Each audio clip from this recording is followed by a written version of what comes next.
There already. We have temperatures that are out there right now that are sitting in the teens. We have wind chill temperatures for a lot of us that are only in the single digits, but actual air temperatures here pretty soon, Wednesday night going into Thursday, are actually going to be dropping down to about 0 degrees, and wind chill temperatures are going to be well below 0 by Thursday and Friday morning. Here's where things stand right now. We are at 19 degrees at O'Hare, same thing in Aurora, 18 at the Chicago lakefront, 19 in Gary, 18 in Waukegan. We're at 17 degrees currently in Rensselaer.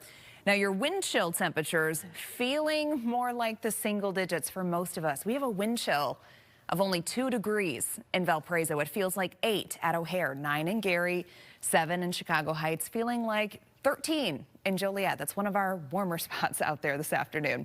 Your 5-day forecast as far as precipitation is concerned, we do have snow in your forecast again tomorrow, but it's going to be little to no accumulation, just very scattered in nature as a cold front comes through. But that cold front's going to drop us very dramatically when it comes to our temperatures Thursday and Friday. Small chance of precip is going to be arriving over the weekend. Now, your weather headlines, again, sub-zero wind chills. Those are right around the corner. We have snow showers again tomorrow. I'll have a detailed look at your 7-day forecast coming up. All right, thanks, Emily. Well, 3 federal appeals court judges heard oral arguments in a key immigration enforcement case today, and it's going to determine the fate of hundreds of people who were at one point detained in Broadview. Casey Cronus is live at the Durbin federal courthouse with the latest. Casey. Well, this was a very detailed and nuanced hearing where both sides, attorneys for the government and attorneys representing those detainees, answered questions by 7th Circuit Court of Appeals judges. In mid-November, another federal judge sided with attorneys representing those detainees who argued they should have never been arrested in the first place, saying that federal agents violated a consent decree that was signed back in 2022, stemming from a lawsuit filed even earlier in 2018. The consent decree is supposed to limit agents from arresting people without a warrant or without probable cause. But the government argues those arrests were made lawfully. Last month, 1 week after Judge Jeffrey Cummings' ruling, the 7th Circuit Court of Appeals put a pause on the sweeping release of more than 600 men and women, some who by now have already been deported. Attorneys believe there are some 400 detainees left. This is the whole reason we sought the interim relief, is they are rapidly forcing people to take either voluntary departure or removal so that there's no one left when we get to the remedies. It would require us to look into each and individual one to determine how many are left at this point. The government has that data, but they have refused to produce it in a timely manner. If the government won't engage in the dispute resolution process, then what kind of remedy are we going to be able to get for the people who actually do suffer violations? Attorneys for the government did not speak with us after the hearing. We've reached out to the Department of Homeland Security, but are still waiting to hear back. No ruling was made today. The judges will take what they heard into consideration, and now we wait. Reporting live at the Dirksen Federal Courthouse, Casey Cronus, Fox 32, Chicago. Casey, thank you. Senator Dick Durbin just launched an investigation today. He says federal agents arrested American citizens during recent raids in Chicago and other cities. He's demanding documents, names, timelines, and body camera footage. He calls this a pattern, not a mistake, and says it needs oversight. National data shows at least 170 citizens wrongfully detained in the first 9 months of the president's immigration crackdown. His staff verified 40 cases in Illinois since late August. Durbin asked Secretary Noem for documents showing who got stopped, why, and how long they were held. He also wants records of agents' actions when citizens asked to call a lawyer or family. He points to a Supreme Court ruling that lets agents stop people based on appearance and type of work. He says this, combined with raids like Operation Midway Blitz, puts black and brown citizens at greater risk. And this line in his letter spells out the concern. The disturbing reality is that many American citizens have been caught in the Trump administration's indiscriminate and violent immigration enforcement dragnet across the country. Durbin gave Secretary Noem deadlines for documents and a full explanation.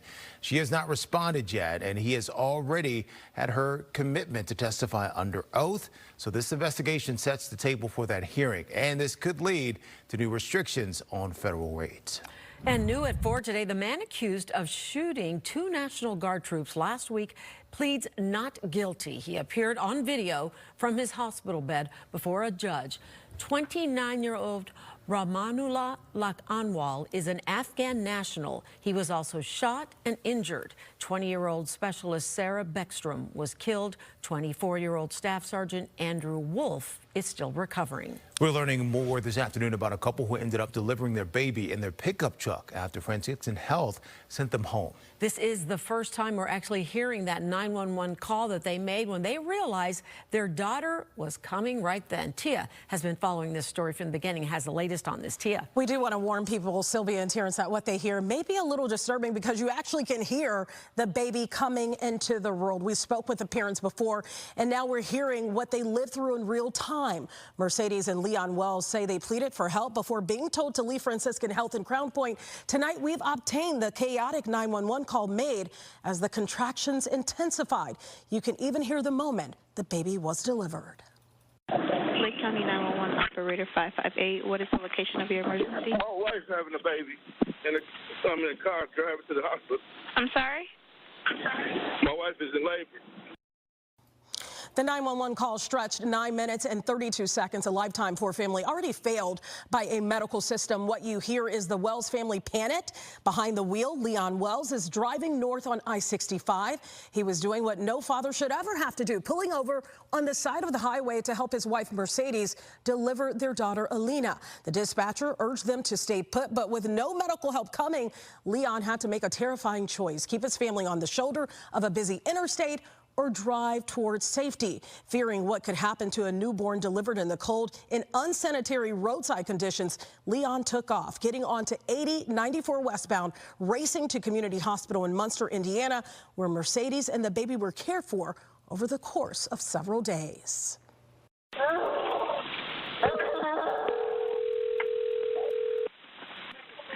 is Lake County. Hello? Can you hear me, ma'am? You're taking what's going on? My wife's having a baby right now in the car.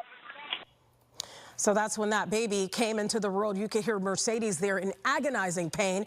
Franciscan Health fired a doctor and nurse involved in the improper discharge of Wells.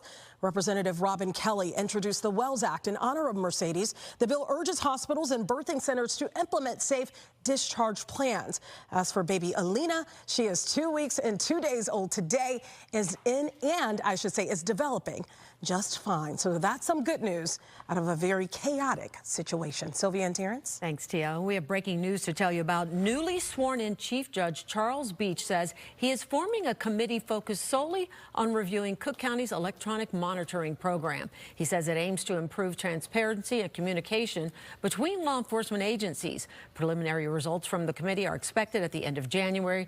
Paris will have more on this and comments from the Cook County State's Attorney coming up on the news at 4:30. Governor J.B. Pritzker just signed a new law that expands your access to vaccines. It means the Illinois Department of Public Health can now create new vaccine guidelines for you. Insurance companies will be required to cover the cost of the vaccines that the IDPH recommends. Pritzker also called out health officials for spreading misinformation about vaccines. He says it's important for you to get trusted advice about vaccinations. With this new law, we will be able to respond swiftly to any dangerous or anti-science actions at the federal level and ensure Illinoisans stay protected.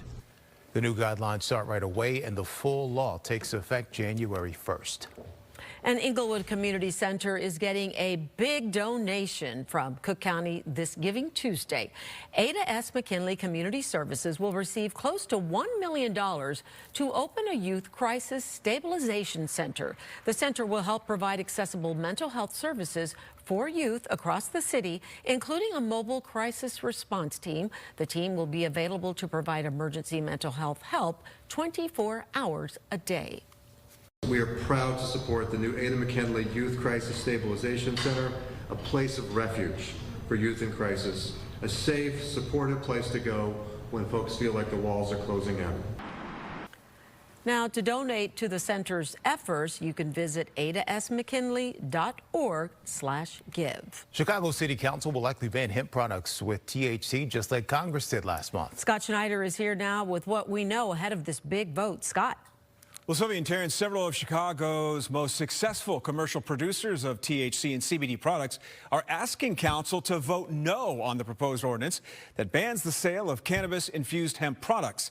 If passed, the ordinance proposed by Alderman Marty Quinn would end the sale of edibles, drinks, and vapes infused with THC, many of which are sold at small independent shops throughout the city and by large successful breweries which have been in business for decades.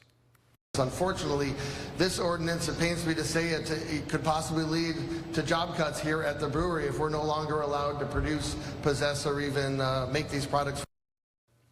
Again, City Council is set to take up this ordinance tomorrow. Meanwhile, you mentioned the new law that Congress enacted banning most hemp-derived consumables. It does not take effect until November of next year. All right, Scott, thank you. Bad news for workers in Illinois who rely on tips. You're not going to get a tax break. Why experts say it would cause more problems than it would actually solve. You may not be getting snow today, but millions in the Northeast are getting a lot of it. We'll have a live report as the nor'easter moves through the region. Several lawmakers are calling for the Pentagon chief to resign after the U.S. military fired twice on a suspected drug boat to ensure there were no survivors. I'm Rebecca Castor with the details just ahead.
Welcome back. It's 4:13. Lawmakers want clear answers from the Pentagon chief after deadly strikes on suspected drug boats. And while they press him, he says those missions will continue.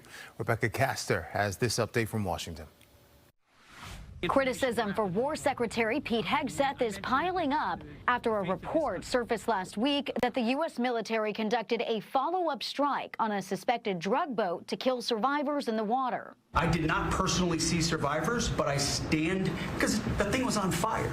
It was exploded in fire, smoke. You can't see anything. You got digital. This is called the fog of war. Killing shipwreck survivors is a war crime. He should never have been appointed. He's a disaster. During a cabinet meeting Tuesday, Hegseth said he watched the first strike but wasn't in the room when the second shot was ordered. However, he stands by the Navy commander who made the call. By the way, Admiral Bradley made the correct decision to ultimately sink the boat and eliminate the threat. The Pentagon started targeting alleged drug smugglers in the Caribbean and Eastern Pacific in early September. And since then, there have been at least 21 reported strikes and 83 deaths. I can't recall any time in my history doing counterterrorism operations, we strike a group, whether that's a building or a boat or a vehicle, and then we were like, oh, well, they're survivors. Do we have to go? We can't kill them. Of course we kill them. Several Democrats are calling for Hegseth to resign, but he's not pulling back on the military action and has President Trump's support. The drugs coming in through the sea by sea are down 91%. We've had a bit of a pause because it's hard to find boats to strike right now, which is the entire point, right? Congress plans to investigate the double strikes, while the White House continues to insist this operation targeting drug cartels is lawful. In Washington, Rebecca Castor, Fox 32 Chicago. U.S. negotiators sat down with Russian President Vladimir Putin today to try to work out a deal to end the war in Ukraine. President Trump's son-in-law, Jared Kushner, joined Special Envoy Steve Witkoff in Moscow. One of Putin's advisors says the talks were productive, but more work remains. This is all coming after U.S. officials met with Ukrainian leaders in Florida to revise the president's 28-point peace plan. Critics initially said it favored Russia too much, but Ukrainian leaders appear to be satisfied with the revisions. Putin wants to acquire Ukrainian territory and prevent Ukraine from joining NATO. Ukraine doesn't want to concede any territory. The government shutdown ended weeks ago, but the fight over health care is far from over. A new bipartisan bill is in play, extending Affordable Care Act subsidies and claiming it will save $90 billion. Democrats are pressing this hard, saying it's the only way to keep millions of Americans from losing their health insurance. Republicans, though, aren't fully on board. They're more inclined to back a shorter extension with stricter cost controls. These extremists are gutting the health care of the people that they represent. I don't think that Hakeem Jeffries gets to call the shots for the entire country on this one. If Congress does not act fast, Obamacare subsidies will be gone by the end of the month. Luigi Mangione was back in a New York courtroom for the second day. His attorneys continuing to fight to exclude certain evidence from his state murder trial. He's accused of gunning down United Healthcare CEO Brian Thompson last year in New York. Mangione's lawyers claim there was unconstitutional police conduct that threatens his right to a fair trial. They want evidence, including a notebook and gun, to be prevented from being shown at trial because police didn't have a search warrant. Defense attorneys also want to suppress statements that he made to police because officers started questioning him before he had the right to remain silent was given.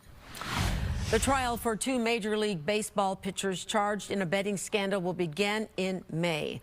Emmanuel Clase and Luis Ortiz appeared in court today. Authorities accusing Clase of taking bribes to help gamblers win bets on pitches that he threw. Ortiz is accused of rigging pitches in games over the summer. Both have been on non-disciplinary paid leave since July. Well, we've had a bunch of snow the last few days, but in the Northeast, millions are dealing with their first big winter storm this season. Yeah, nor'easter is slamming the East Coast with ice, snow, and rain. Kaylee Schuyler is live in Concord, New Hampshire with the latest on what's happening. Kaylee, how is it out there? Hey, Terrence and Sylvia. Well, the temperatures have definitely started to drop, and this area has already received around 2 to 4 inches, but it's going to keep coming down, the snow, because this area in Concord is expected to get around 5 to 8 inches. And even the National Weather Service says tonight that we could get about an inch every single hour. So you can see back here behind me, I mean, a plow just drove by. They have been working around the clock, but it's kind of been hard for them to keep up because the snow is falling so rapidly. But something we're not seeing is people out and about anymore. A lot of locals told us they're actually happy about the snow, but a few others said not so much. Not too excited about it, honestly. It's okay as long as it stays just like this and not too much. I don't want it to pile up. My theory on it is if you are not used to the snow, if you don't like the snow, then you could always be a snowbird and move down to Florida. But I love the snow and there's nothing like it. The states impacted by this nor'easter are Ohio, Pennsylvania, New Jersey, New York, and most of New England. And the National Weather Service is saying tonight is when we could see most of the travel impacts as a lot of people are heading home from work. Now here, a lot of locals told us they weren't sure if this storm was going to be overhyped, but a lot of businesses were open this morning. Restaurants, schools were actually closed, but I think as locals started to see how much snow they were actually getting, restaurants, businesses closed earlier this afternoon.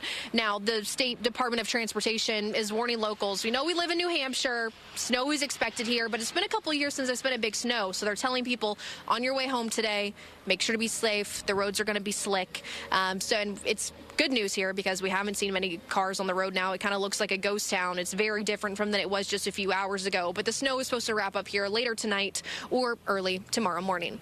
In Concord, New Hampshire, Kaylee Schuyler, Fox 32 Chicago. All right, Kaylee, thanks so much.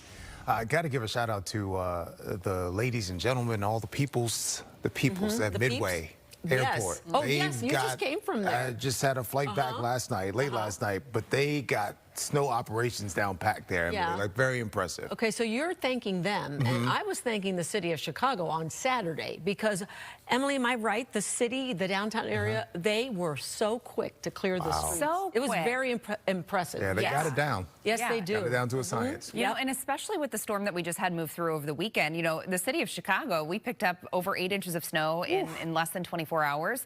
So it was a pretty hefty storm that came through. So yes, crews have been working very hard. We added another little punch to the area yesterday because we did pick up some additional snowfall yesterday too. But now we're getting a brief break. We do have scattered snow showers in your forecast for tomorrow, but it should be little to no accumulation. The bigger weather story now is all about the cold. So it's already cold out there right now. We have temperatures for a lot of us that are only in the teens. And take a look at this wind chill temperature. 8 degrees is what it's feeling like in Chicago right now. We have a west-southwesterly wind of 9 miles per hour. And by the way, our average high temperature for this time of the year is actually 41 degrees. So we are well below that, and we don't see that in the 7-day forecast anytime soon either. Other current temps, we're at 18 at the Chicago Lakefront, same thing at Midway, as well as Chicago Heights, 17 in Merrillville, as well as Rensselaer. It's 19 in Kankakee, 19 degrees also in DeKalb, Aurora. We're down to 17 degrees currently in Woodstock. Here's where we're headed, though. Notice how temperatures are actually going to increase tonight. So by daybreak tomorrow, we're likely going to be right around 20 degrees, couple spots going up into the low 20s. And then through the day tomorrow, I do think that we're going to be able to warm things up to about the lower 30s for a lot of us. Scattered snow showers are coming through. Unfortunately, that's a really strong cold front that's going to be coming through. So enjoy the 30s while we have them. You know, for those of you that possibly haven't cleared off the sidewalks, the driveways yet, if you're still kind of dealing with some ice, try to throw down some salt tomorrow because with temperatures that are in the 30s, it's going to be very effective. But then Wednesday night, we have those temperatures that are going to be plummeting down to about 0 degrees for a lot of us, and wind chill temperatures are going to be much colder. And whenever temperatures get down close to 0 or only in the teens during the day, salt isn't all that effective. So again, try to take care of that snow removal, ice removal if you can on Wednesday. Your 5-day forecast, sunny skies expected on Thursday, but a high of 17 degrees, 23 on Friday over the weekend. Small chance for a couple snow showers here or there, but temperature-wise, still very cold. We're going to be in the mid to upper 20s. Back to you. Thanks, Emily. It is one of the most memorable moments of the Bears season. Head coach Ben Johnson taking off his shirt in the locker room after the big win last week. Fans got some free hot dogs as a result. We'll take you there. And the reason why holiday shopping is already breaking records. Someone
Holiday shopping season is off to a huge start. The National Retail Federation just put out numbers today after the biggest shopping weekend of the year. Kennedy Hayes is live at the Mall of America in Bloomington, Minnesota to tell us what's behind these record sales. Kennedy. Hi, Sylvia and Terrence. Well, the numbers are in. NRF says a record 203 million people showed up to shop between Thanksgiving and Cyber Monday this year. And according to NRF, turnout was strong both in stores and online. I've been hanging out here at the Mall of America talking to shoppers about their go-to holiday shopping strategies. I like to visually see things and feel things. So going in person to stores is a lot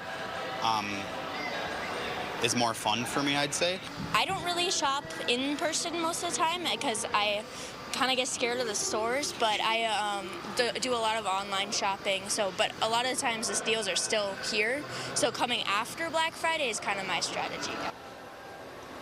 A growing number of shoppers chose to skip the crowds and shop online this year. The NRF reports shopping online jumped 9% compared to last year, while in-store sales climbed just 3% over the last 5 days. And Black Friday, once again, was the most popular day to shop. Online spending hit a record $11.8 billion on Black Friday, according to Adobe Analytics. Adobe says new AI tools like shopping assistants that help shoppers compare prices and find deals helps boost online sales. But even with so many people shopping online, the nation's largest mall was still packed. The Mall of America says it had its busiest Black Friday in years, with more than 235,000 people walking through its doors, a more than 8% increase from last year.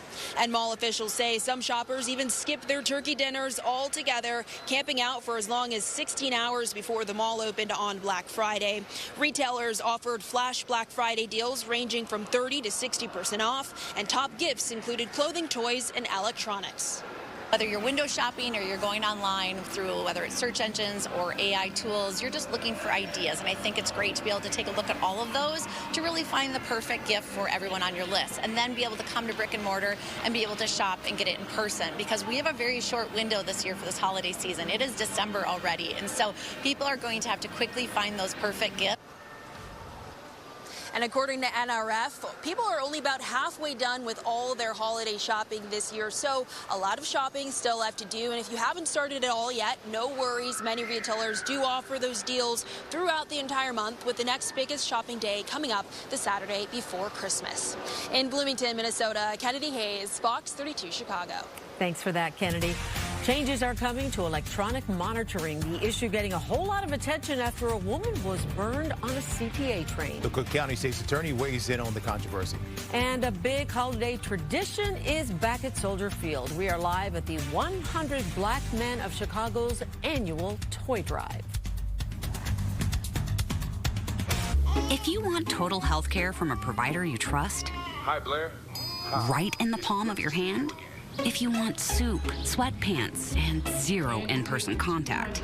If you want wellness wherever, our virtual primary care delivers with great website manner. No worries. So choose your doctor from our profiles and enjoy the healthiest online relationship you've ever had. House calls have evolved. Advocate Healthcare. If your child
Right now, workers in Illinois will still have to pay tax tips. An expert is breaking down why. Changes are coming to the state's electronic monitoring system after a woman was burned on a CTA train.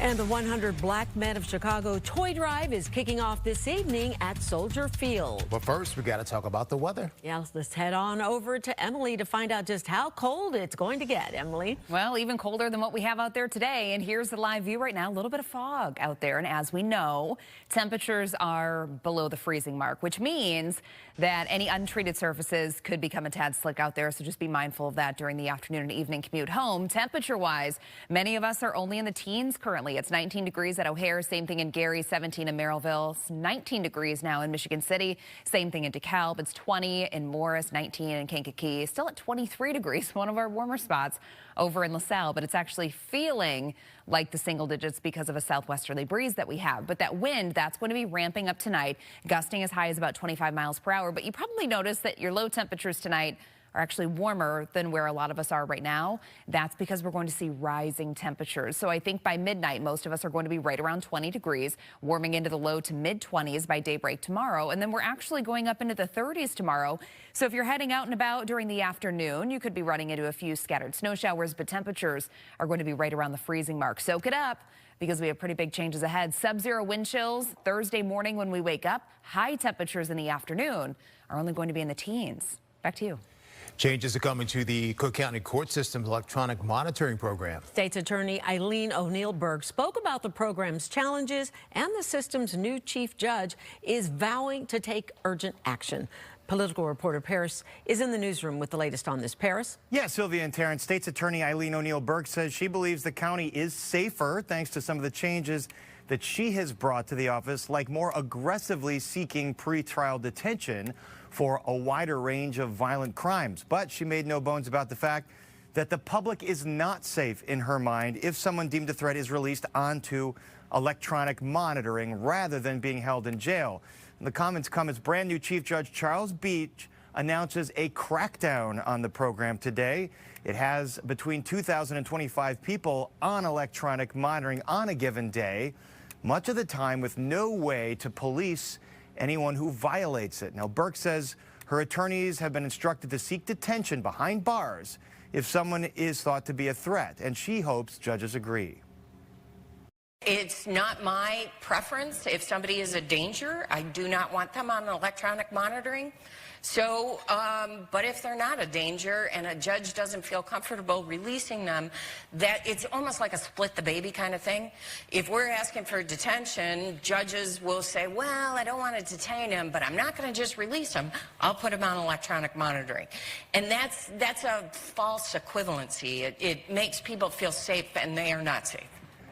Burke also defended the controversial Safety Act that does away with cash bail. She says it does not have to lead to more dangerous offenders being released if everybody does their jobs right, prosecutors and judges alike. Now, Burke says it is incumbent on the prosecutor to make a good argument and the judge to make a good decision. Meanwhile, the county's public defender says he believes electronic monitoring is safe because data shows very few people who are released go on to reoffend. The vast majority of people who are accused of a criminal offense and are released do not get rearrested or reaccused of another offense. What that says, there are some horrible, tragic examples of somebody being accused of another offense, but I don't think any law can stop that from happening. And Judge Beach takes action today. As we mentioned, he announced a committee to urgently review the electronic monitoring program. Quote, the safety of the public and the integrity of our court processes remain our highest priorities.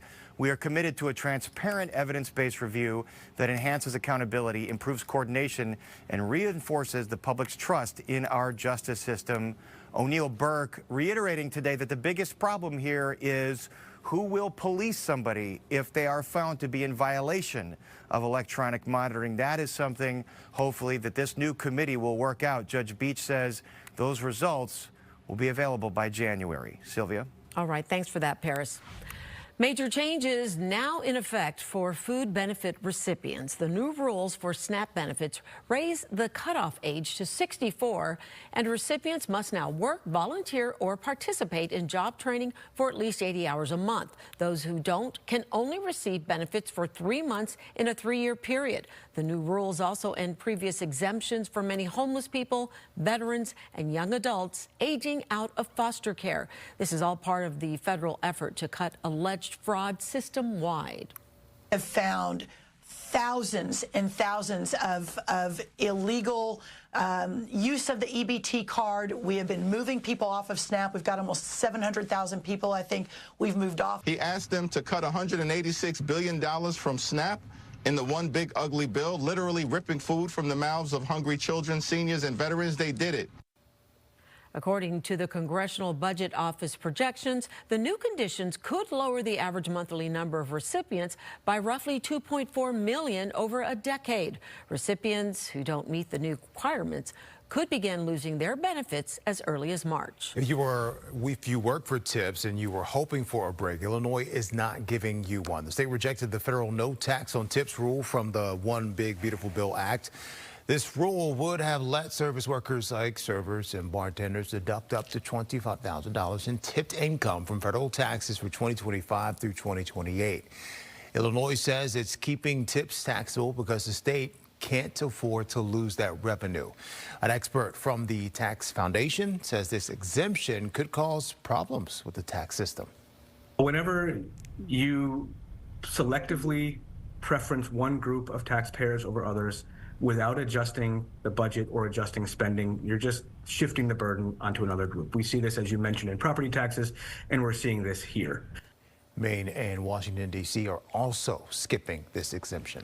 A big holiday tradition is back at Soldier Field. The 100 Black Men of Chicago are kicking off their annual toy drive. And they need your help to make it a success. Leslie Moreno's live at Soldier Field with the play-by-play on their mission. Hey guys, good evening. Yeah, we are just a couple of hours away from this amazing event that's been a staple here in Chicago for nearly 3 decades. Organizers are hoping this year's event is their biggest turnout yet.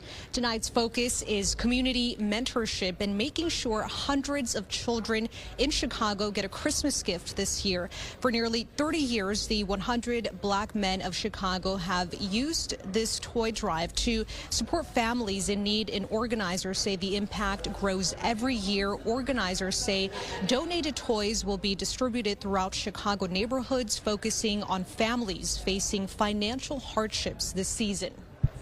I would say the distribution piece is where the real work begins with this event. It sometimes makes me emotional when I see how people respond to things that some may think are relatively small, but they mean the world. You're absolutely right. There's no secret that times are difficult now. Money is tight, and so being able to help those in need has definitely been something that has been paramount to us in this organization. And guests at the event can bring new unwrapped toys or donate throughout their event page online. You can also see Fox 32's very own Don Hasbrook emceeing the event tonight. It kicks off at 6 o'clock through 11 p.m. If you're interested in supporting this amazing cause, we'll be here at Soldier Field. You can also buy tickets here at the door. For now, reporting live here at Soldier Field, Leslie Moreno, Fox 32 Chicago. Thank you, Leslie. Well, 2 local organizations are helping fight food insecurity by giving back to families in need. United Way of Chicago volunteers and BMO employees teamed up to pack 1,500 kits, each bag filled with snacks and handwritten notes, all part of BMO's annual employee giving campaign. Every year they partner together, raising millions of dollars to help support families across the city. And it is the season of giving, of course, and Fox 32 Chicago, PNC Bank, and the Chicago Bears are teaming up with the Greater Chicago Food Depository to help feed local families in need.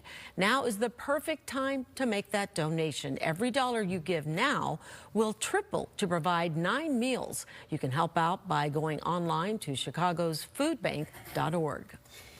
Well, Bears coach Ben Johnson showed some skin after the big win on Black Friday, so fans got to enjoy some free hot dogs. Coming up next, we're going to take you through some of the hilarious moments that Tina got to experience today at the Wiener Circle.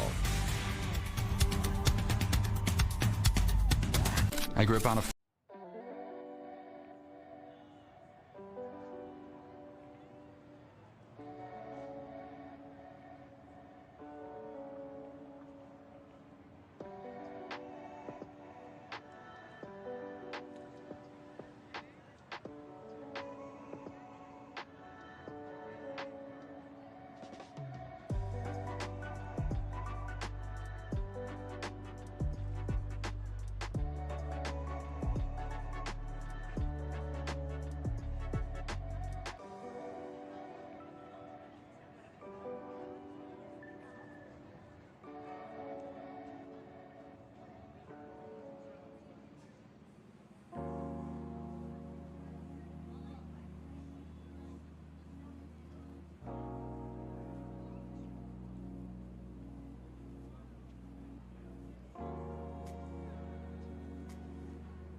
The Wiener Circle is giving out free hot dogs again to celebrate a Bears win. Yeah, this time it's because Bears coach Ben Johnson took his shirt off in the locker room after Friday's big win against Philadelphia. Tina Nguyen hung out with fans earlier today, and now she is hanging out with us. Hey, Tina. Yeah, guys, I've had an eventful day today. I'm not mad about it, though. Chicago showing up and showing out for some free hot dogs, courtesy of the Bears and head coach Ben Johnson. Fox Chicago was on site all morning at the Wiener Circle. One fan lined up as early as 5 a.m. Second time this football season where free hot dogs were given away. The first was for quarterback Caleb Williams, passing for 4 TDs against the Dallas Cowboys. And today, it was all thanks to Ben Johnson. And let me tell you, he's inspiring this fan base in more ways than one. You know what I got? You know what we got? You know what I got? You know what we got? Yeah. Let me hear you, Chicago. Good, better, best. Never let it rest till your good gets better and your better gets best. 1, 2, 3, Bears! Take it out!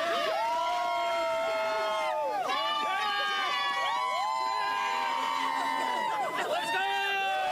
Hot dogs for the people! Good, better, best, everybody! Let's go! It's one hot dog per person. We got a line forming down the block. All right, come on in, everybody. Let's go! I mean, you just saw the Ben Johnson look-alike. How about that? A lot of shirtless men, endless good, better, best chance, and a lot of free hot dogs were given away. The line wrapped around the block, fans decked out in their Bears gear, braving the cold. When the Bears are good, man, I know this city goes nuts. I wonder if the Wiener Circle has another challenge for free hot dogs. Not sure what they can do, though, to top this one. I did, though. Sylvia and Terrence, I spoke to the manager at the Wiener Circle just a few minutes ago. They said over 1,000 people have showed up, and they've given away over 900 hot dogs. Whoa. I see like a touchdown dance challenge maybe next. Yeah, I was going to say. Ooh, okay. Right? Singing or something. I think that's good because now that the Winner Circle realizes they're onto something, I mean, this is huge. Who knows? And include a small fry next time, please. Small fry. Yeah, their Very fries are cool. amazing. Yeah. We got to get fries and milkshake at some point, right? There you go. Hey, my milkshake brings out. All right. Thanks so much, Tina. Yeah, I love that they're doing that. So much fun. Well, multiple rainstorms this summer have caused devastation in the city. Coming up at 5, Dan Blackwell takes a look at why those floods were so bad and what the city is doing to prevent future flooding. No storms today, but it is still pretty cold out there. Emily's tracking just how long the cold is going to last. And they're like, it's better than yours. Right. This giving.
Oh my gosh. Okay, look at that shot.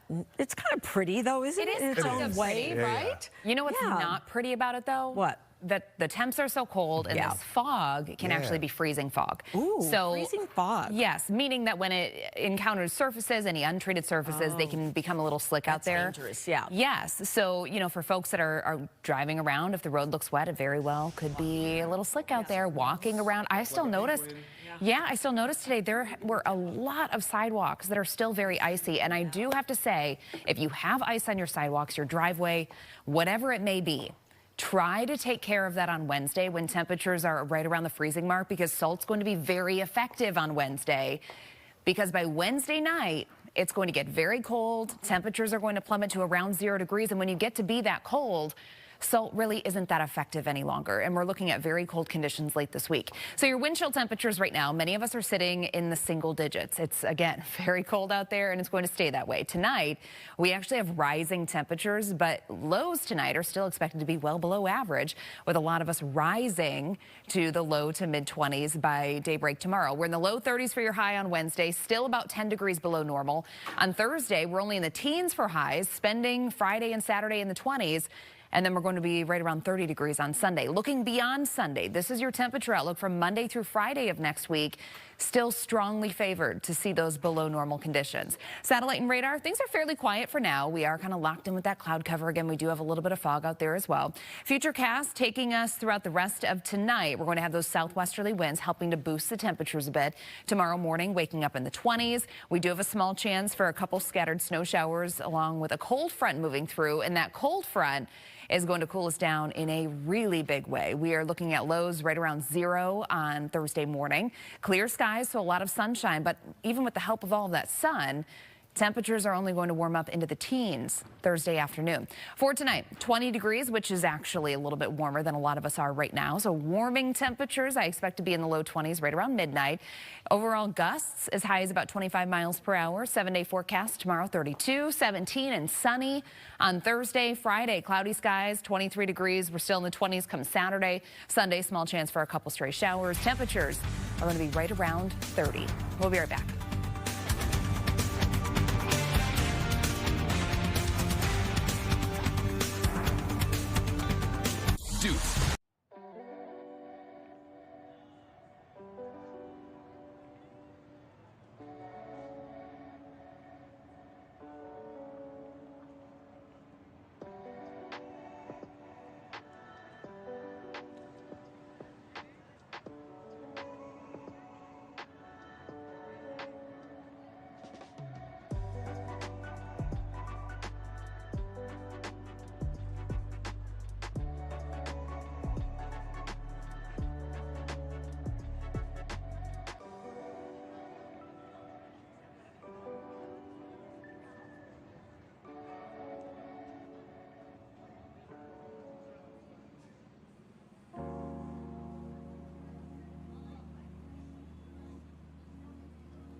Sometimes we just need a little nap to get that boost for the rest of the day. I kind of took one at the desk today.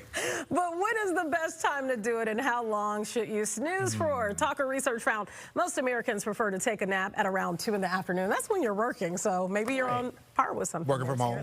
And what's the ideal duration? 51 minutes, they say. However, everybody is absolutely different, and experts say some people may do better with a 20-minute nap. Sleep experts say you start to enter the danger zone when your nap reaches the hour-and-a-half point. They also suggest napping in a quiet, dark, and cool space to ensure better quality sleep. 20 minutes agree with that? is all I need. 20 minutes is all you need. All right. Well, when they reach a certain age, kids are constantly asking their parents for money. Some still do when they're 39. It turns out they're getting a lot of cash. Researchers found the average kid is raking in up to $52 a month in allowance. That's $36 more than their parents did at the same age. So more than 75% of parents believe their child is responsible with money, and 61% say the kids might be more financially responsible than they are. And there's several apps for that too. Like if the kids don't want actual cash, there's like little debit cards for kiddos that you and can stuff. monitor. And helps them keep track and help them save too. Yeah, very good advice there. You can call this a rough rescue. Oh, Lord. Runaway dog in Ohio needed just a little bit of love, a little TLC to go home. This is Rufus, y'all. He ran away from his owner, ended up right in the middle of a roadway. State trooper in Ohio blocked the traffic. Once he saw Rufus, the trooper gave Rufus some belly rubs and some treats in order to get Rufus, I'm going to say his name as many times as I can, to get Rufus under control. A neighbor eventually came to take Rufus back on home. That's such a grown man name, Rufus. It really is. From traveling, gift giving, and more, the pressure to create the perfect holiday experience can make some people crack. Mental health experts are sharing strategies to distress. Gary Baumgarten has more. The holidays can trigger a wave of emotions, but besides tidings of comfort and joy, heaps of stress may also be in the forecast this season. Many of us feel compelled to decorate the entire house or plan the entire holiday meal. To help folks unwind and enjoy some silent nights, psychology and social work experts cite ways to keep the brain from focusing on what's not important. So we can't control every stress during the holidays, but we can control how we're thinking about it and what we're focusing on. Maybe you want to have a great meal with your family. Having everybody there and having the food is the most important. Whether or not your house is completely spotless, or even if you made the food, probably matters a lot less. Taking time to express gratitude to friends and family can also do wonders. It increases happiness, it increases satisfaction with your life, and there's even some studies that can suggest it can keep you from getting sick during stress. Still, some people might test your patience, whether it's a shopper who cuts you off in the parking lot or a family member arguing over dinner plans. Don't assume the worst about people.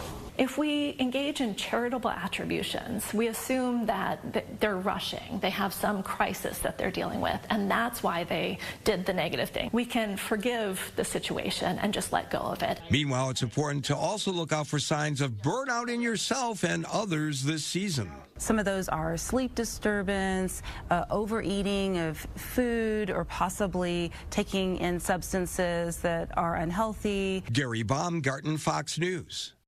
All right, just remember what the real, reason for the season is. You know what I mean? Being with the peeps, being with the fam. All right, thanks for watching the News at 4. Here's Sylvia and Scott now, part of our family. All right, thanks to you both. Thanks, guys. Appreciate it. Of course, this is Giving Tuesday, and that means the 100 Black Men of Chicago's annual toy drive is back at Soldier for You. Historic flooding this year, leaving more questions than answers, and in a special report, we dig into the data. The fate of hundreds of people once held in Broadview now playing out in court. Thanks for joining us at 5. I'm Scott Schneider. And I'm Sylvia Perez, in for Dawn this evening. Okay, so let's start with the weather, because after we really got walloped by snow, we're dealing with cold temperatures that, unfortunately, Emily, are only falling from here, right? Well, actually, tonight we're rising, believe it or not. And then tomorrow we have one more mild day. But then, yes, we're kind of dropping off a cliff here when it comes to temperatures. So right now, here's the view. Little foggy out there, and this is going to be freezing fog because temperatures are sitting in the teens. So any untreated surfaces, if they look like they have a little glare on them, just know it could be very icy. Wind chill temperatures are down to about 8 degrees. We have west-southwesterly winds of 9 miles per hour, and these temperatures right now are sitting in the mid to upper teens for most of us. But with a southwesterly breeze tonight, we're going to have temps actually rising a bit. So we're looking at temperatures rising to the low to mid 20s. By daybreak tomorrow, we're going up to near the freezing mark tomorrow. But then a cold front comes through, and it's going to get very cold. I'm talking low temperatures Wednesday night into Thursday morning that are going to be near 0. Your current wind chill temps sitting in the single digits, feeling more like 2 degrees in Merrillville. Feels like 4 in Valparaiso, 16 in Joliet. So it's actually feeling like the actual air temperature there. 5-day forecast as far as precipitation is concerned. We have more snow showers in your forecast tomorrow, but little to no accumulation with that. The bigger weather story really is going to be the cold. I'll detail that coming up. The 7th Circuit Court of Appeals will soon make a major ruling in an immigration enforcement case. Oral arguments were heard this afternoon over whether hundreds of men and women who were previously detained in Broadview should be released from federal custody. Casey Cron is live from the Dirksen Federal Courthouse with the latest. Casey. And attorneys for the detainees have argued they should have never been arrested in the first place.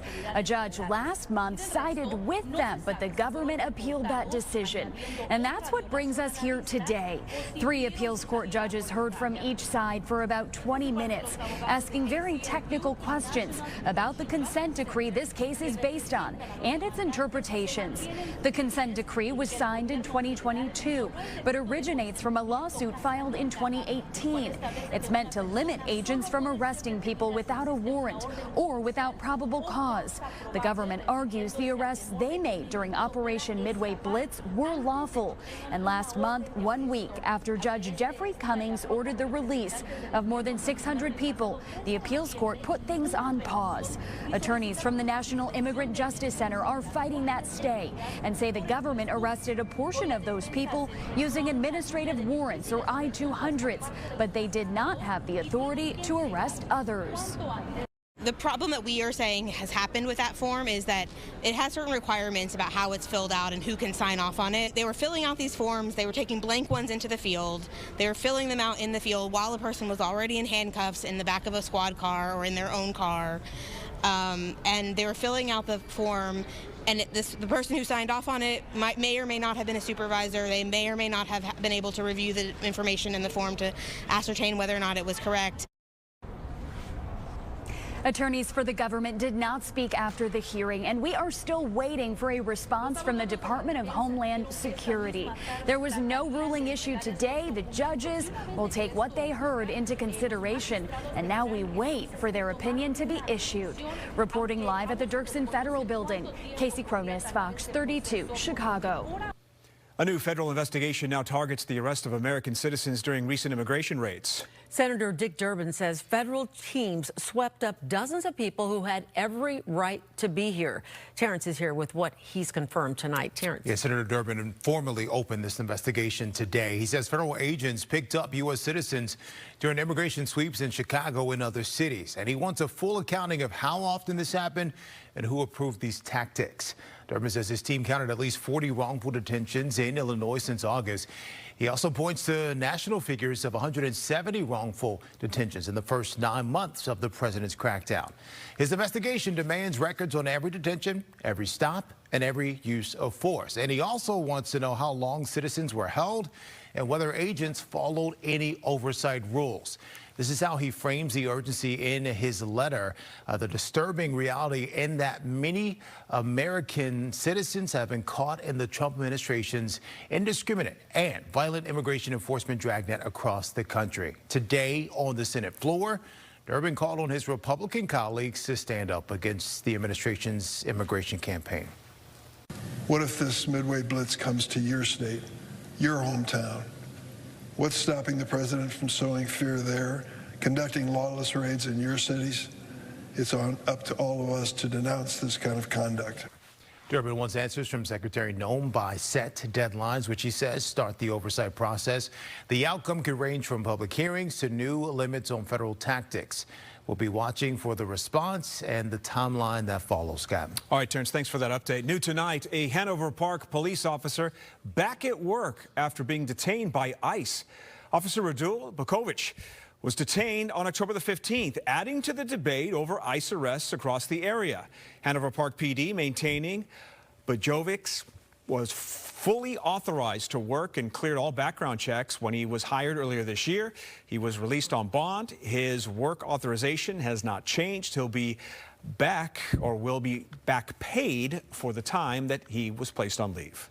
An apartment fire forces evacuations in Old Town. This is at K Square Apartments on Wells. You can see windows on the second floor have been broken and there's some damage inside the units. There are no reports of injuries. We did speak with people who live in the building, one telling us that he is just doors down from the one that caught fire, another saying that the smoke reached all the way up to her apartment on the 14th floor.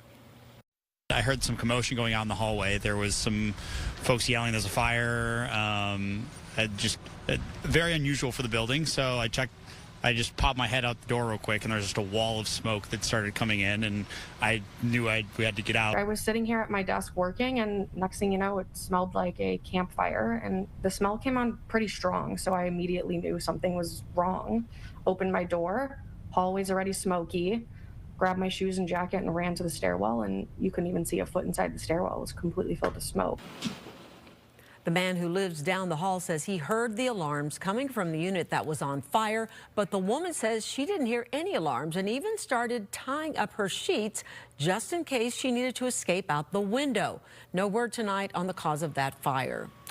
People in Illinois might not be getting those SNAP benefits next week. President Trump is threatening not to send them to most Democratic-controlled states. The White House says it will only send if those states provide information about the people receiving the assistance. That includes their names, immigration status. The Agriculture Secretary argues this is necessary to root out what they say is fraud in this program. In July, Democratic states, including Illinois, sued to block the private data request. Changes are coming to the Cook County court system's troubled electronic monitoring program. State's Attorney Eileen O'Neill Burke speaking about the program's challenges and the system's new chief judge is vowing urgent action. Political reporter Paris Schutz has the latest on this story. Paris? Yeah, Sylvia, it's got high-level public officials here affirming that this is something that needs to be addressed urgently. Burke says she believes the county is safer thanks to some of the changes that she's brought to the office, like more aggressively seeking pretrial detention for a wider range of violent crimes. But she made no bones about the fact that the public is not safe in her mind if someone deemed a threat is released onto electronic monitoring rather than being in jail. Now, the comments come as brand new Chief Judge Charles Beach is announcing a crackdown on the program that has between 2,000 and 2,500 people on some sort of electronic bracelet, much of the time with no way for anyone to police violations.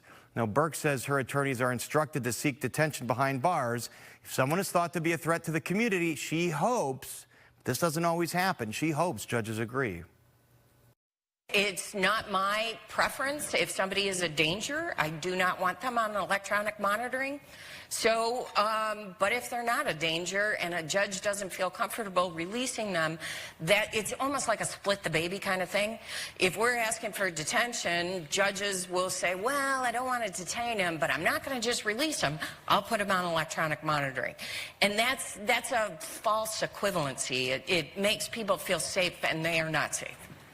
Now, Burke defended the controversial Safety Act that did away with all cash bail. She says it does not have to lead to more dangerous offenders being released simply if prosecutors and judges all make good decisions here. Now, she says there is one major key to fixing electronic monitoring. When somebody is AWOL or is not in compliance with their electronic monitoring, what used to happen with the sheriff is they would go out and get them and bring them into court.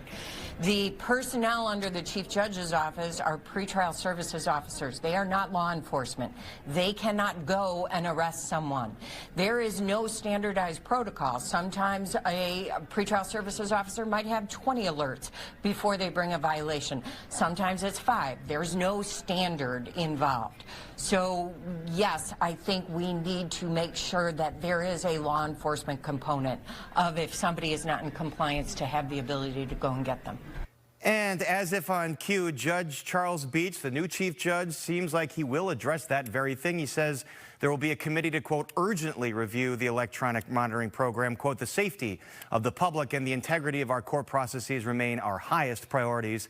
We are committed to a transparent, evidence-based review that enhances accountability, improves coordination, and reinforces the public's trust in our justice system. O'Neill Burke saying today she is encouraged by new Chief Judge Charles Beach, who just got sworn into this job yesterday. Already, Scott, hitting the ground running on this most urgent of priorities, saying there will be some preliminary recommendations on this by January. I have a feeling we'll be hearing a follow-up from you very soon. All right, sure. Paris, thank you. Several of Chicago's most successful commercial producers of THC and CBD products are asking City Council to vote no on a proposed ordinance that bans the sale of cannabis-infused hemp products. If passed, this ordinance, proposed by Alderman Marty Quinn, would end the sale of edibles, drinks, and vapes infused with THC, many of which are sold at small independent shops throughout the city and by large successful breweries, which have been in business for decades. Unfortunately, this ordinance, it pains me to say it could possibly lead to job cuts here at the brewery if we're no longer allowed to produce, possess, or even make these products. City Council is slated to take up the ordinance tomorrow. Meanwhile, as part of the bill that ended the government shutdown, Congress passed a ban on most hemp-derived consumables, although that ban does not take effect until November of next year. Still ahead on the news at 5, Illinois is taking new steps to expand and protect access to vaccines. And newly released 911 calls detail the moment a couple is forced to deliver their baby in their truck. Fair.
For the first time, we are hearing the frantic 911 call from a couple forced to deliver their baby on the side of the highway.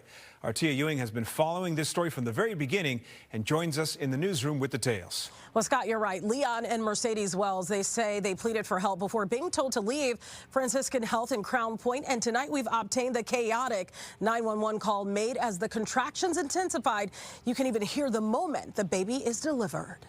Lake County 911 operator 558. What is the location of your emergency? My wife's having a baby, and I'm in a car driving to the hospital. I'm sorry? My wife is in labor.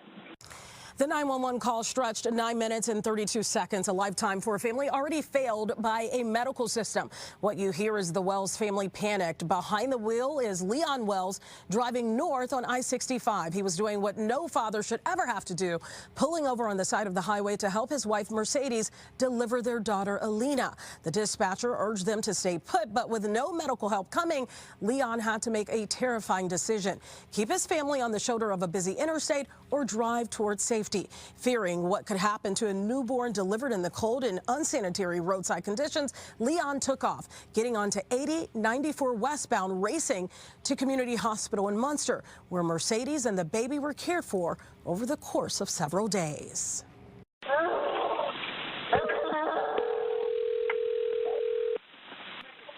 This is Lake County. Hello? Can you hear me, ma'am? Yes, I can. What's going on? My wife has a baby right now in the car. Record me. It's okay, baby. On my phone. You got it. You got it. How's the baby? Happy baby girl. You could hear the pain, you could hear the agony there, and in fact, you could hear Mercedes telling her husband to record. And we do know that we eventually did get that video showing the baby right on the mother's chest, straight out of the womb, inside of their pickup truck. Franciscan Health fired a doctor and nurse involved in the improper discharge of Wells. Representative Robin Kelly introduced the Wells Act in honor of Mercedes. The bill urges hospitals and birthing centers to implement safe discharge plans. As for baby Alina, she is 2 weeks and 2 days old today and is developing just fine. In the newsroom, Tia Ewing, Fox Chicago. The man accused of shooting 2 National Guard troops last week, pleading not guilty. He appeared via video from his hospital bed before a judge. 29-year-old Rachmanullah Lochinwal is an Afghan national. He was also shot and injured. 20-year-old Specialist Sarah Beckstrom was killed. 24-year-old Staff Sergeant Andrew Wolf tonight continues to recover. Criticism aimed at Defense Secretary Pete Hegseth continues to pile up after a report surfaced last week that the U.S. military conducted a follow-up strike on a suspected drug boat to kill survivors that were in the water. I did not personally see survivors, but I stand because the thing was on fire. It was exploded and fire or smoke. You can't see anything. You got digital. This is called the fog of war. Killing shipwreck survivors is a war crime. He should never have been appointed. He's a disaster. During a cabinet meeting today, Hegseth said he watched the first strike but was not in the room when the second shot was ordered. However, he stood by the Navy commander who made the call. And by the way, Admiral Bradley made the correct decision to ultimately sink the boat and eliminate the threat. The Pentagon started targeting alleged drug smugglers in the Caribbean and Eastern Pacific in early September. Since then, there have been at least 21 reported strikes, 83 deaths.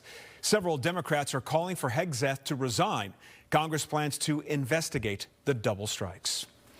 Federal vaccine advisors could be making changes to a decades-long program of childhood immunizations. The newly appointed chair of the Federal Advisory Panel telling the Washington Post members are going to vote on getting rid of the hepatitis B requirement. The panel also set to look into whether or not certain shots are behind the rise of allergies. The vaccine meeting is set for Friday. And Scott, Illinois just locked down its own vaccine plan. Governor Pritzker signed the bill this afternoon. The law sets clear rules on access and cost. The state says it wants families to have straight answers. This new law tells state health experts to set guidelines based on research. State-regulated insurance plans must cover those shots. Pharmacists can vaccinate kids starting at age 3.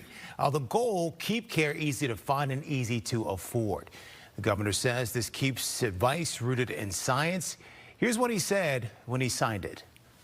It is vitally important that Illinois families are able to get trusted advice about vaccines, guided by experts and established research. With this new law, we will be able to respond swiftly to any dangerous or anti-science actions at the federal level and ensure Illinoisans stay protected. The state will post the updated guidance soon so you can check which shots are available and what your plan covers. And as Scott mentioned, federal advisors meet Friday on other vaccine questions. Illinois says these new guidelines start right away, either way. Scott? Well, Terrence, it's official. The village of Dalton has designated the childhood home of Pope Leo XIV as a historical landmark.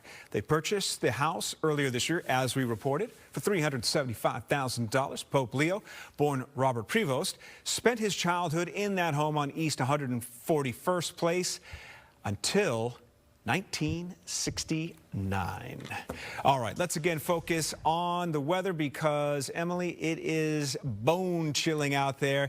And anyone who wanted that snow to melt so that we could maybe, do some things around the house, like, walk around the house, the driveway, the sidewalks, etc., not so fast. Not so fast. Now, tomorrow we are going to be seeing temperatures pretty close to the freezing mark. So what I will say is that if you still have some snow removal, if you still have to take care of maybe some ice that you're seeing on your sidewalks, your driveways, things like that, tomorrow's going to be your day to take care of that, because after tomorrow, we have much colder air that's going to be moving in. In fact, Wednesday night into Thursday, we're going to be seeing temperatures dropping down to just a few degrees above the 0-degree mark, and wind chill temperatures are actually going to be around 10, 15 degrees below zero. So very, very cold by Thursday. Thursday. And of course, whenever temperatures get to be that cold, salt that you would put on the ice on your sidewalk or your driveway, it's just not going to be very effective. So your temperatures right now, many of us are sitting in the teens. We are going to be warming during the overnight, believe it or not. So over the next couple of hours, we're going to see those temperatures warming into the lower 20s.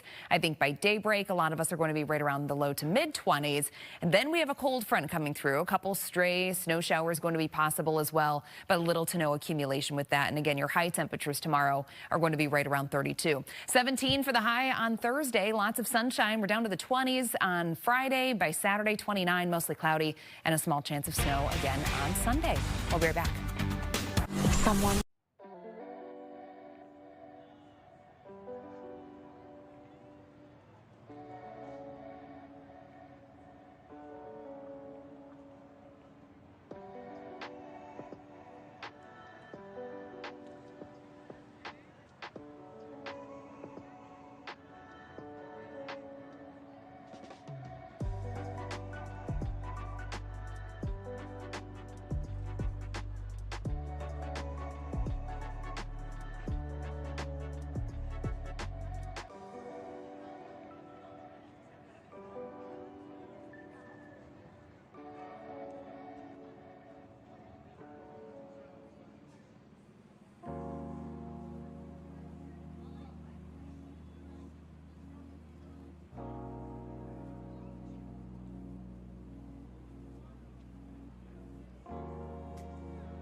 We already got our first big snowfall of the season. Now it's the Northeast that's being hit. Yeah, this nor'easter is impacting millions. Some towns could see up to 8 inches of snow. Parts of northwest New England expecting 10 inches. So far today, there have been nearly 3,000 flight delays and 140 cancellations. A Thanksgiving Day burglary caught on security camera at a barbershop in California. Police say the burglars smashed into the front of a barbershop. Right through the glass door, they ransacked the place, even stealing the barbershop owner's cat, Simba. He is a Savannah cat, reportedly worth $2,000. I have a bear living under my house. That's my situation. Yeah, this California man, as you just heard, he's got a bit of a problem on his hands. This bear, this brown bear you're looking at, moved in the crawl space. The guy's name's Ken Johnson, and the bear has been squatting since June.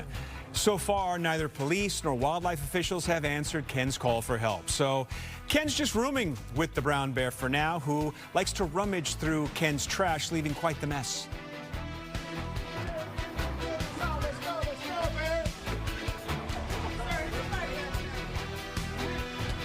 Yeah, I'm sure that the bear loves a hot dog, Sylvia, but we'll save that for later. Yeah, and keeping up with the Bears, this Arizona lineman just had one wild day on the job battling one of the giant animals himself. A black bear managed to climb up to the power line. Take a look at that and refused to come down. So the lineman turned off the power and then encouraged the bear to climb back down using a pole. This wasn't even a first for him. He has also had to free another bear stuck on a power pole a couple of years ago. All right, let's bring it up, man. Let's go. Let's go. Let's go.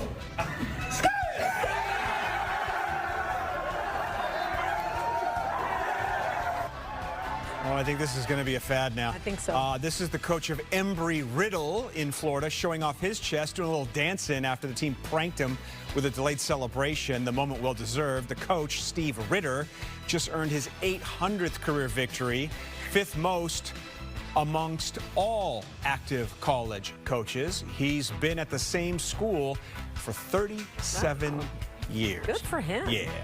Still ahead of the news at 5, a special report in Chicago's Summer of Storms. Climate change, old pipes, and huge disparities. We're breaking down the data. Yeah.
We see more and more people's homes flooding every year. Yes, this is a severe problem, and it's only going to get worse, and it's only going to be felt disproportionately more in those areas that are non-white and lower income. Now at the bottom of the hour, Chicago was hit hard by severe storms at least twice this past summer. Storms so severe, in fact, that the city and Cook County declared the affected neighborhoods disaster areas after seeing how much flooding was caused. In tonight's special report, Unit 32's Dane Placco takes a look at why those floods were so bad and what the city is doing to prevent future flooding. You know, I'm losing everything. I'm not looking for sympathy or compassion, but I just need somebody to show that they care about us here in Gage Park. Sharon Renee Parrish nearly in tears after a massive flood on the southwest side in late August, on the heels of another catastrophic flood in the same area in July. It's like a nightmare, a never-ending nightmare. I had raw sewage in my basement. Danita Smith of Marquette Park showed us pictures of her basement, another double victim of last summer's 1-2 punch. Even as being as commissioner, my basement flooded during the rain, so I get it. Chicago Water Department Commissioner Randy Connor says he can sympathize with frustrated residents after the double deluge. And if it seems Chicago is experiencing more intense flooding events, Connor says there's a reason. Anybody who does not believe that climate change is real, it really is, because we're seeing it more and more every day because of the amount of rain that we're getting and the severity of the storms. Connor says both storms this summer, called extreme rainfall events, are good examples. And the chance for some strong storms and flooding continues tonight. A flood watch is in effect right now. On July 25th, what meteorologists call a 1,000-year storm brought more than 5.5 inches of rain in just 2 hours in a tight corridor that crossed Chicago's southwest side. Then, on August 16th, it happened again. 60+ mile-per-hour winds, some heavy rains, some flash flooding that occurred earlier. More than 6 inches of rain fell in nearly the same location over a 24-hour period. At one point, the rain falling at 4.5 inches an hour. Fox Chicago's Unit 32 obtained records through a Freedom of Information request showing the city received more than 2,000 reports of basement flooding from the July storm and nearly 7,000 calls to Chicago's 311 service to report basement flooding in August. After reviewing the damage, the city's Office of Emergency Management said the storms destroyed at least 143 homes and damaged about 6,000. It just overwhelms the system, and again, the system is designed to only hold so much water, and once the system gets to capacity, the water has to go somewhere. Connor says much of Chicago's sewer system, which handles both stormwater and sewer water, was built over a century ago and simply isn't equipped to handle these new intense storms. So knowing this is the new normal, what do you do? Well, so we're doing a lot of things, right? So we're piloting a bunch of different things moving forward. We're going to be doing some grid sewer cleaning, which will actually help the system a lot more. We're also doing a pilot program for what we're calling some storage tanks. Among those fixes, replacing old sewer pipes that are as small as 15 inches in diameter, with new pipes as large as 48 inches wide. But it's slow work. The city plans to replace 6 miles of sewer lines this year, 9 miles next year, in a system that includes thousands of miles of sewer lines. So how does the city decide which pipes to replace? We take a look at the age of the main itself, and we also look at the break history or look at how many times it's collapsed. It's only going to continue to get worse. If we don't address this now and head on with a holistic approach. IIT political science professor Matthew Shapiro heads the university's Stormwater Infrastructure Project, a group of students and academics studying Chicago's flooding problems. We asked them to look at the 311 calls we obtained from last summer's separate flood events, and they told us it confirms a pattern of underserved communities being hit the hardest. Disparities shows the Hispanic and Latino communities and also the African American communities are vulnerable from these flood events. They also told us these communities have a natural risk when it comes to flooding because of the city's topography. The natural drainage pattern of the city goes from different parts of town all towards the I&M Canal in the southwest part. So as water moves from one part of town more quickly, it can end up in the southwest part of town more quickly, and therefore they have more issues with flooding there. But Chicago's water commissioner says these newly highly localized and intense rain systems don't discriminate. When you talk about underserved areas, I think that's a misnomer because it all depends on how old the system is. You have parts of the city where the system is back from the 1800s that never experienced flooding, like the west side and the south side. But then you have parts of the city where the system is from the late 1900s, early 2000s that are experiencing flooding. The holistic approach Shapiro and his team say needs to happen means not only making improvements below ground, like replacing sewer lines and water storage basins, but also making some improvements above ground. Some alleys have pavers, some have sewer pipes and restrictors to prevent the water from overcharging the sewer system. Some have both. The Green Alley program started in 2007. 50 alley projects each year spread across 50 wards. So the alleys are selected by aldermen each year. There's a capital bond program to select one alley per ward. through that. Green alleys can also be built with aldermanic menu funds. While Shapiro and his team say green alleys are an important part to helping reducing flooding in Chicago, they do have a concern about where they are being built. These we found have been disproportionately distributed, not necessarily one per ward, but it's haphazard at best.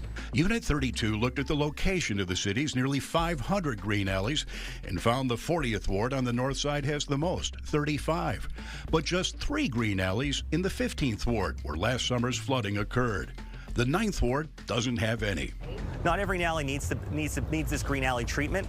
Some alleys just happen to have what we call sheet flow, where the water will drain naturally to a catch basin in the street or in the alley itself. But in cases where the water doesn't have anywhere to go, these green alleys are really helpful for those situations. As climate change gets worse, that might increase. There might be more alleys in the future that are needed. And in a move that some say adds insult to injury, the Trump administration last month denied federal disaster funding to help Chicago flood victims, but approved similar relief for Republican-leading states. The city says it plans to appeal that decision. For Unit 32, I'm Dane Placco. Great piece by Dane, a lot to unpack there. You know, he focused a lot on the infrastructure here in Chicago. One of the things that caught my attention was Mark Strell saying we had a 1,000-year storm, and then weeks later we got hit again. And Emily, I think that speaks to the fact that you're going to talk about we are living in warmer times, right? And when the atmosphere is warmer, it's wetter, right? Yes. So basically, let's go through a couple stats here, and I want to paint the picture of what's happening here. So based on things since 1850, when records began, the Earth has warmed 2 degrees. And you're probably thinking, okay, that's not that much, right? It's just 2 degrees. But 2 degrees of warmth can actually hold 8% more water in the atmosphere. So for every 1 degree of warming, the atmosphere can hold 4% more water. So since records began in 1850, the atmosphere is capable of holding 8% higher water content. Now, the 10 warmest years on record, you want to talk about climate change. We heard about that a little bit in the piece. The 10 warmest years on record since 1850 have occurred in the last decade. Every single year is included in the top 10. So last year, actually, in 2024, we had the warmest year on record. So unfortunately, these events, the warmer the temperatures, the more water that the atmosphere can hold.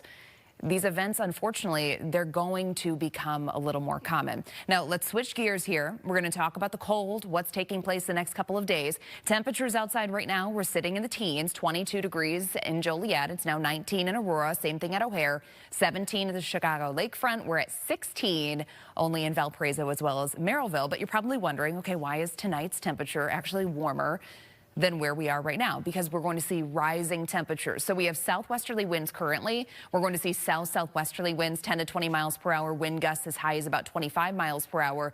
So even though we're seeing warming temperatures, wind chill temps are still going to be no higher than the teens. So your out the door forecast for your Wednesday, we're going to be in the mid-20s by 6 a.m., by 10 up to 30, 32 in the afternoon. But take advantage because we are going down to near zero Wednesday night, so it's going to get very cold by your Thursday morning. Your 3-day forecast, we're down to 17 degrees for your high. Lots of sunshine expected on Thursday, so that's the bright spot in the forecast there.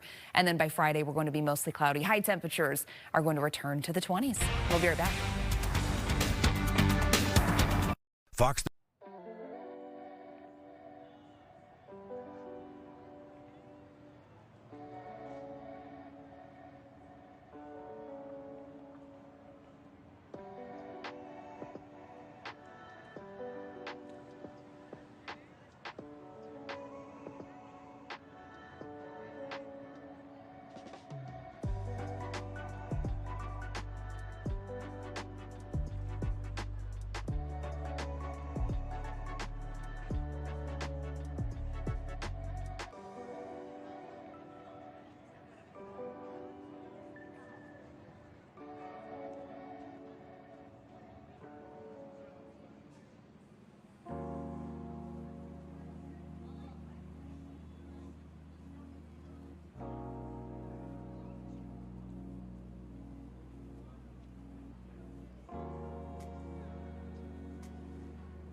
Welcome back. Time now for sports. Well, the city of Chicago riding high with the 9-3 Bears, and now it is officially Packers week. The Bears are set to face Green Bay twice in 3 weeks, and the fire between these two rivals already burning.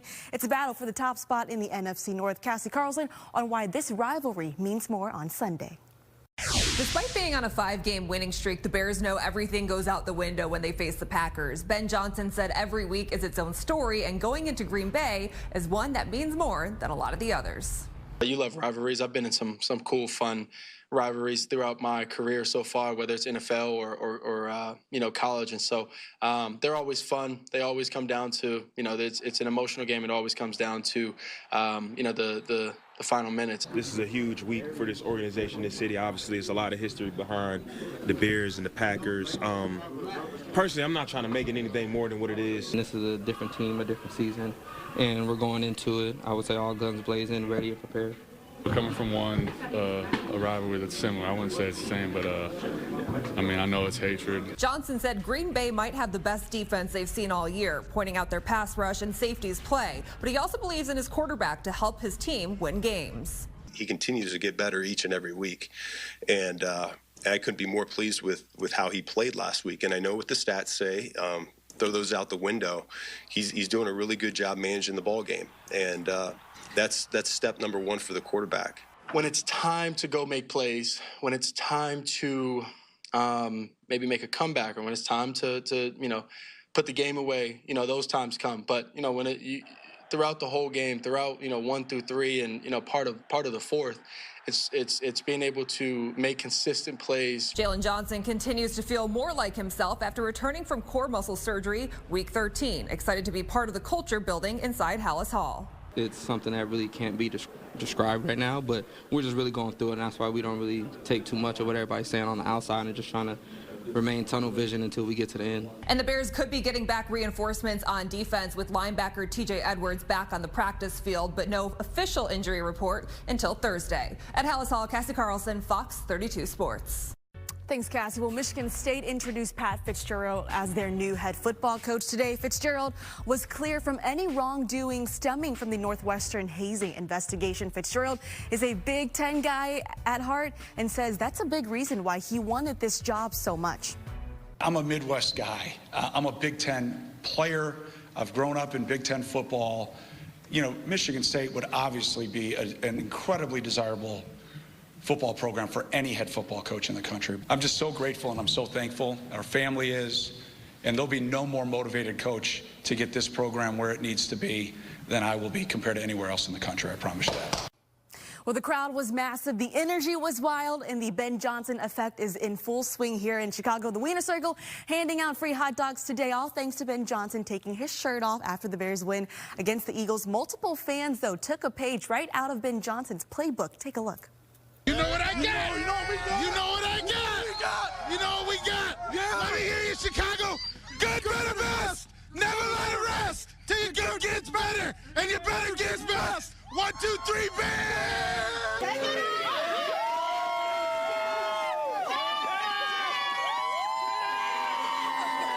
Let's go! All right, come on in, everybody. Let's go! I mean, that right there was a Ben Johnson look-alike. A lot of shirtless guys, endless good, better, best chance, and a lot of free hot dogs were given away. The line wrapped around the block. Fans decked out in their Bears gear. One fan got there as early as 5 a.m. braving the cold, man. When the Bears are good, this city just goes nuts. A new episode of First and North tonight at 6 p.m. streaming on Fox Local, and you can watch it right here on Fox Chicago right after the news at 9. We're back with more after this break. This giving.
Now to a big holiday tradition back at Soldier Field, the 100 Black Men of Chicago kicking off their annual toy drive. And they need your help to make it a big success. Leslie Moreno live at Soldier Field with a play-by-play on their mission. Leslie. Hey guys, good evening. Yeah, we are just a few minutes away from this amazing event that's been a staple here in Chicago for nearly 3 decades. Organizers are excited and hopeful this will be their biggest turnout yet. Tonight's focus is community mentorship and making sure hundreds of Chicago children get a Christmas gift this year. For nearly 30 years, the 100 Black Men of Chicago have used this toy drive to support families in need, and organizers say the impact grows every year. Organizers say donated toys will be distributed throughout Chicago neighborhoods, focusing on families facing financial hardships this season. I would say the distribution piece is where the real work begins with this event. It sometimes makes me emotional when I see how people respond to things that some may think are relatively small, but they mean the world. You're absolutely right. There's no secret that times are difficult now. Money is tight, and so being able to help those in need has definitely been something that has been paramount to us in this organization.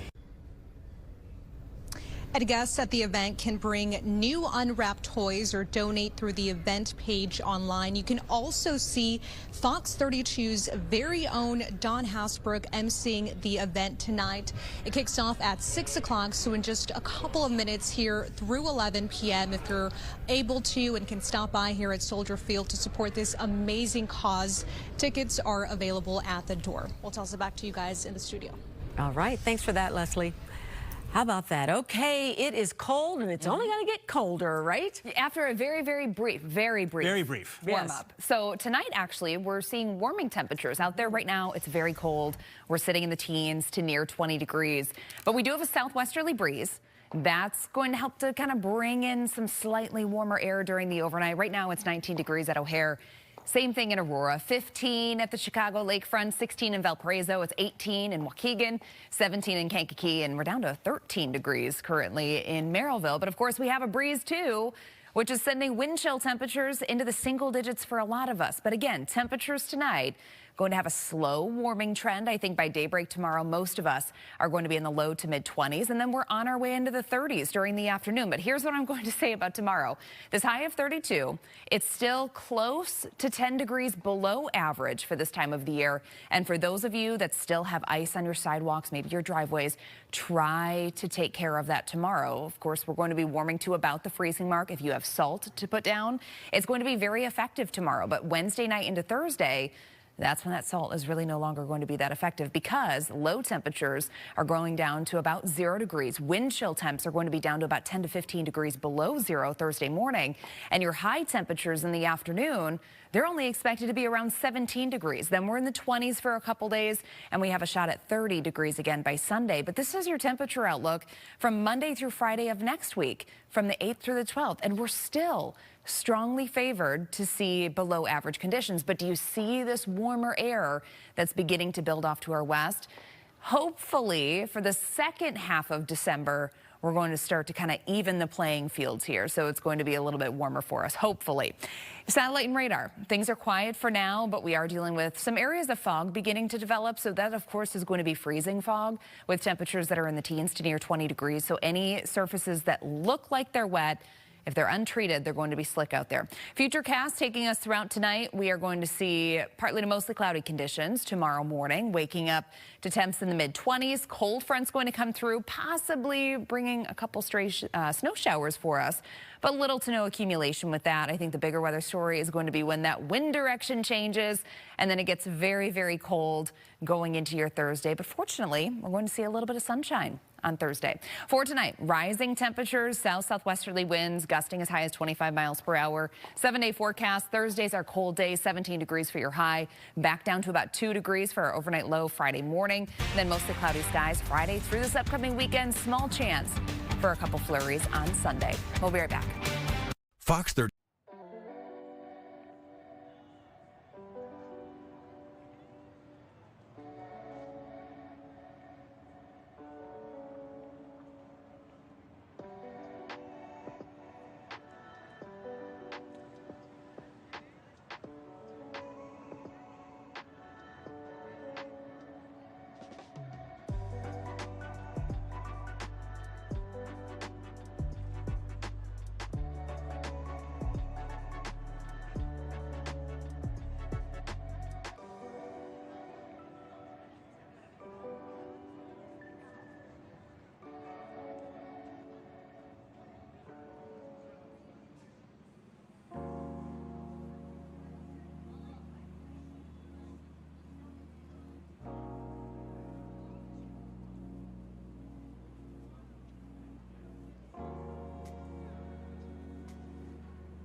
Well, we all agree it's been so much fun watching the Bears this season, but the New York Giants are having a bit of a tough time. That's putting it mildly. And if you watched last night, it really was unwatchable. But their kicker went viral for a classic fail on Monday Night Football.